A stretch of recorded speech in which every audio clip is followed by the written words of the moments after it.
ഇനി പറ, എന്താണ് എന്റെ പ്രശ്നം? എന്താ ചെയ്യേണ്ടതെന്ന് എനിക്ക് ഒരു ഐഡിയ ഇല്ല. ഒരു 3-4 കൊല്ലം എടുത്ത് ഒരു കോഴ്സ് എടുത്ത് പിന്നെ ജോലി കിട്ടാൻ വേണ്ടി വേറൊരു കോഴ്സ് എടുത്ത് എത്ര കാലം അങ്ങനെ വെറുതെ പോണം?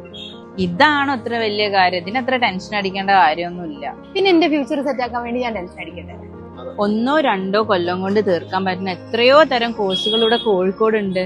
അങ്ങനെ ഏതേലും ഒരു കോഴ്സ് എടുത്തിട്ട് കാര്യമില്ലല്ലോ. സർട്ടിഫൈഡ് ആയിട്ടുള്ള കോഴ്സ് എടുത്താലല്ലേ വാല്യൂ ഉണ്ടാവുള്ളൂ. ഇതൊക്കെ കേന്ദ്ര കേരള ഗവൺമെന്റ് അണ്ടറിൽ വരുന്ന ഒരു 100% ജോലി ഉറപ്പായിട്ടുള്ള കോഴ്സുകൾ ഇവിടെ ഉണ്ട്.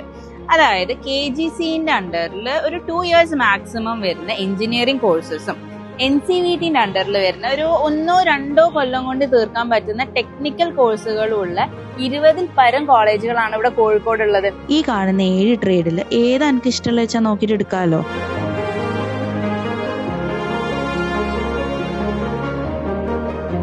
അഡ്മിഷൻ ഓപ്പൺ ആയിട്ടുണ്ട്. സീറ്റ് കഴിയുന്നതിന് മുന്നേ വേഗം അപ്ലൈ ചെയ്തോ.